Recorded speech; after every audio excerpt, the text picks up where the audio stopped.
انسان‌ها در یک دسته‌بندی کلی به 3 دسته تقسیم میشن.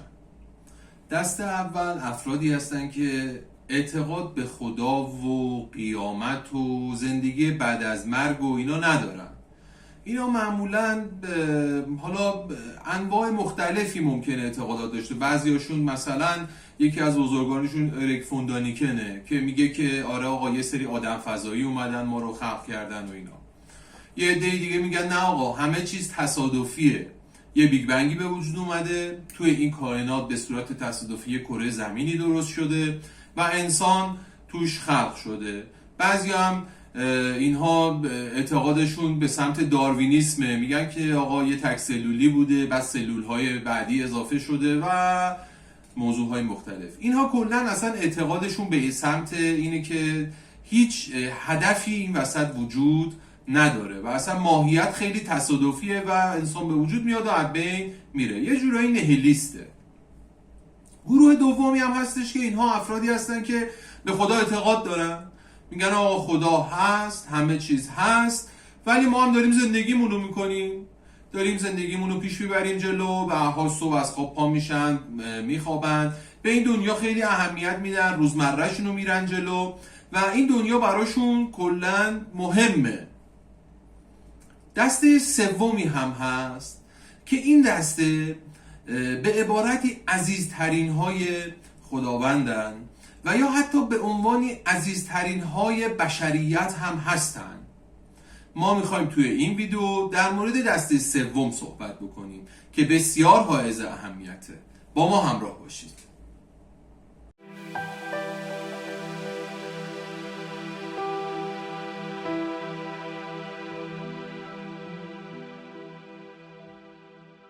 سلام، من حسام الدین هستم. به کانال من خوش اومدید.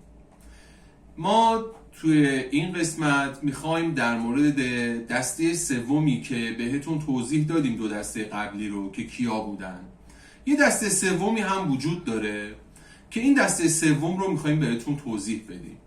دسته اول افرادی بودن که به خدا اعتقاد نداشتن، اعتقاد داشتن که این دنیا پوچه، هیچ خبری نیست، بعدی وجود نداره و امثال هم. دسته دوم هم افرادی بودن که اعتقاد داشتن خدا هست، اما خب مسیر زندگی رو دارن همینجوری پیش میرن جلو. یه دسته سومی هم وجود داره. این دسته سوم عزیزان توی قرآن بهش اشاره شده السابقون. آیش هم اینه السابقون السابقون اولئک مقربون. این دسته حالا توی قرآن بهش اشاره شده، اما توی انجیل و تورات و همه ادیان به این افراد اشاره شده. یعنی ما نمیخوایم بگیم که اینها متعلق به اسلام هستن، نه، این افراد متعلق به بشریتن، اینها متعلق به جریان خلقتن، اینها متعلق به خداوندن. حالا جریان چیه؟ ببینید، ما به هر حال میمیریم، تو این هیچ بحثی نیست و به اعتقاد اون افرادی که به خدا اعتقاد دارن، انسان بعد از این دنیا وارد عوالم دیگه ای میشه.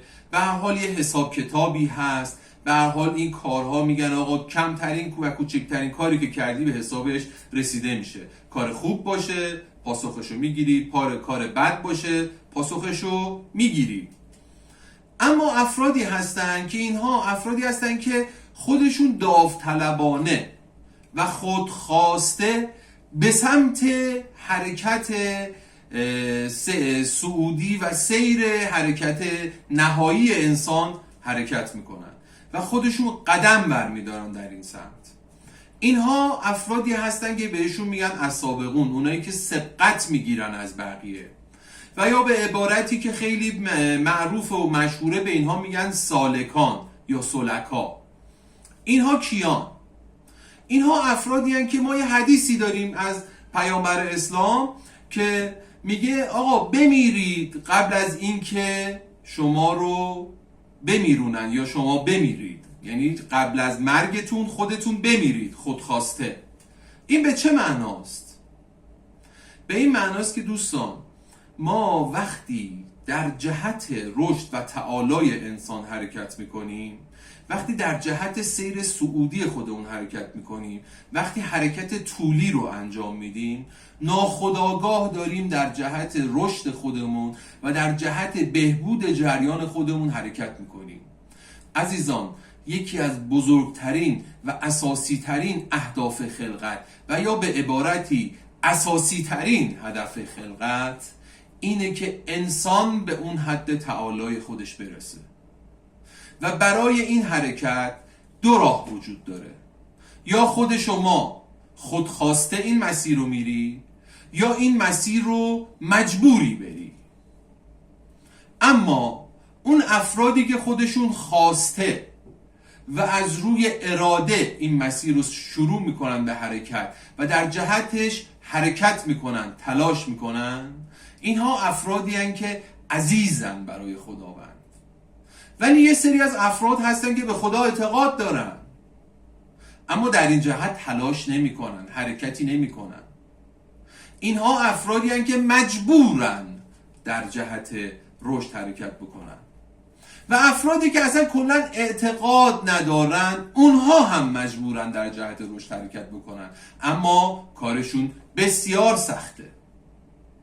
حالا ببینید، خداوند برای ما یه دعوتنامه فرستاده.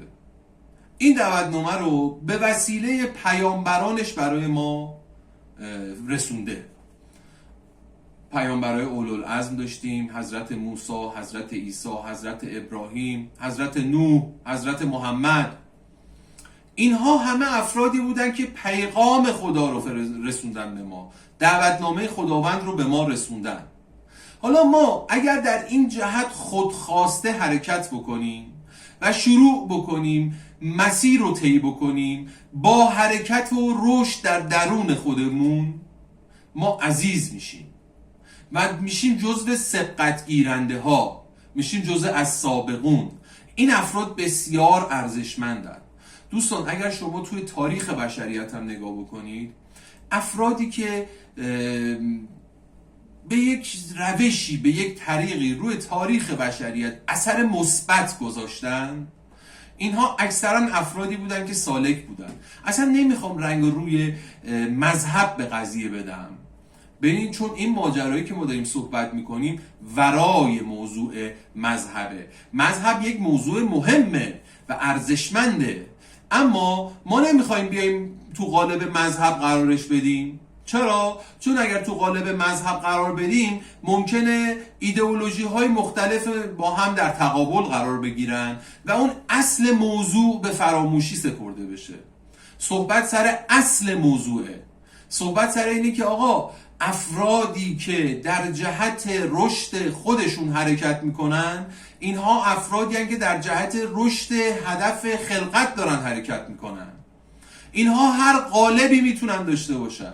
ممکنه مسیحی باشن، ممکنه بودایی باشن، ممکنه زرتشتی باشن، ممکنه مسلمون باشن.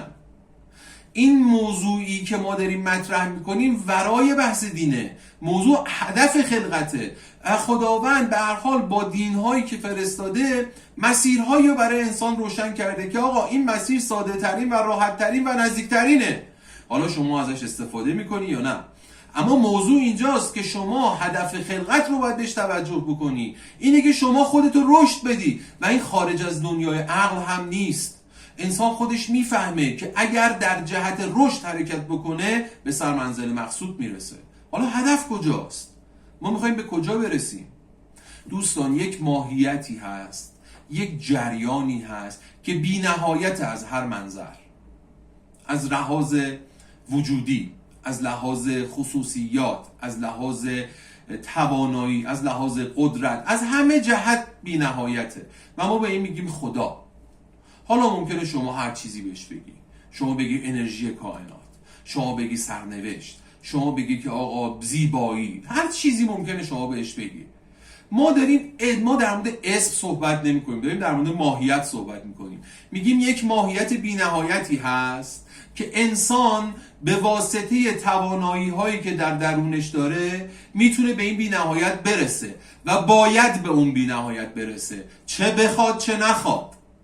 اما موضوع اینجاست، افرادی که خودخواسته در این جهت حرکت میکنن اینها موجودات ارزشمندی هستند و اینها وقتی در این جهت حرکت میکنن خیلی از پله ها را آسونتر و راحتتر برای خودشون به ارمغان میارن و افرادی که اینها به سختی و با مقاومت در این جهت حرکت میکنن براشون سختتر میگذره ماجرا.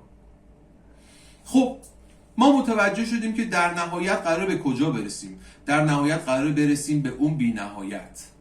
در نهایت قراره برسیم به اون جایی که دیگه حد و مرز نداریم، ما همه چیز هم میشیم و اون بی نهایت تمام ابعاد وجودی ما رو میگیره.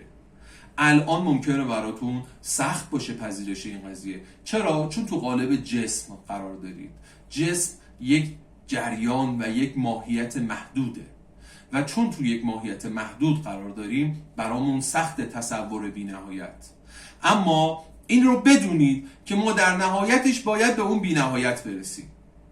خب موضوعی که این وسط مهمه اینه که آقا به هر حال بزرگان مختلفی هم در مورد این قضیه صحبت کردن.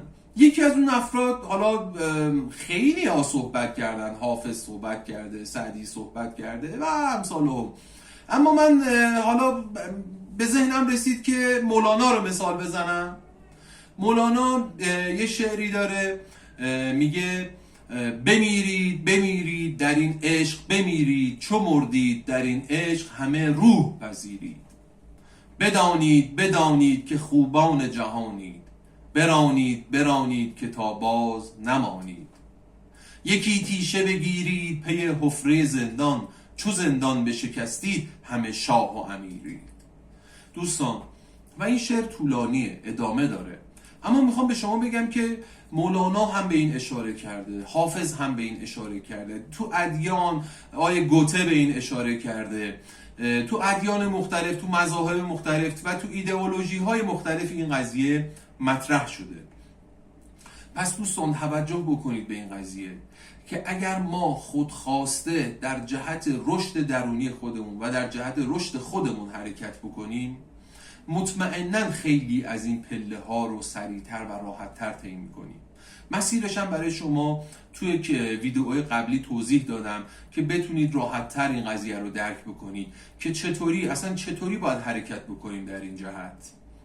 اما چیزی که حائز اهمیته اینه که باید تصمیم بگیریم، باید این فرصت رو از دست ندیم، فرصت زندگی کردن. چرا؟ چون این فرصت زندگی برای این داده نشده که ما هر روز بلنشیم بریم سر کار، دوباره برگردیم زندگی بکنیم، غذا بخوریم، بریم حموم و امثال هم. نه، این فرصت برای اینه که شما خودتو رشد بدی و خودتو حرکت بدی، درونی پله ها رو طی بکنی، قیامت خودتو طی بکنی، برزخ خودتو طی بکنی، عوالم خودتو طی بکنی. شما چه بخوای چه نخوای به این عوالم ورود پیدا میکنی. اما موضوع اینجاست که شما باید زودتر قبل از اینکه مجبور بشی به اون عوالم ورود پیدا بکنی، خودت به اون عوالم ورود پیدا بکنی و خودتو از اون عوالم عبور بدی. چرا؟ چون کار آسان‌تر میشه برات و مسیر خیلی راحت‌تر و زیباتر خواهد بود. در این حال خود همین حرکت به سمت سیر سعودی نفع‌هایی داره این وسط و برای شما حالات خوبی رو به وجود میاره و شما احساس ارزشمندی، توانایی، قدرت‌های درونی و خیلی چیزهای دیگه‌ای به دست میاری که اصلا قابل مقایسه با این جریان محدودی که ما توش هستیم نیست. خب عوالمی که حالا ما در ادامه باید بهشون برسیم چیان؟ من حالا نمیخوام در مورد این عوالم بشینم صحبت بکنم، چون موضوع اینه که ما پله اول رو حرکت بکنیم. حالا هر کسی که حرکت بکنه به هر کدوم از این عوالم برسه، به هر جا از این قضیه برسه، خودش برده. و اینکه عوالم چی ان و اینا صحبت‌های زیادی هستش، مباحث مختلفی مطرح شده که واقعا آدم باید خودش ببینه و درک کنه تا بپذیره اینها رو. یعنی با کلام معنا نمیده. اما خب چیزی که مطرحه اینه که عالم اول عالم مثاله و بعد از اون میشه عالم نور و یا عالم روح، بعد از اون میشه عالم اسماء و بعد از اون میشه عالم فنا یا همون فنای فی الله، که در نهایت ما اونجا دیگه با خداوند یکی خواهیم شد. اما بهتره که از این تئوری ها دوری بکنیم، بیایم عرصه عمل، بیایم همین الان خودمون رو نگاه کنیم و به این فکر بکنیم که الان چی کار میتونیم بکنیم که جزو اون از سابقون باشیم، جزو افرادی باشیم که قدم برداریم. مطمئن باشید وقتی شما در این جهت قدم بردارید، خداوند هم شما رو کمک خواهد کرد و همینجوری پله ها رو شما جلوتر میرید. هر جا شما برید جلو و در مقابل جریانات زندگی خداوند رو ترجیح بدید به اون نفسانیات و اتفاقهای زندگی، مطمئنا خداوند هم به شما کمک خواهد کرد که شما پله های بعدی رو هرچه سریعتر طی بکنید. چیزی که حائز اهمیته اینه که باید تصمیم گرفت و بر اساس این تصمیم حرکت کرد. امیدوارم که هرچه زودتر در این جهت تصمیم بگیرید و حرکت بکنید. با ما همراه باشید. یا حق.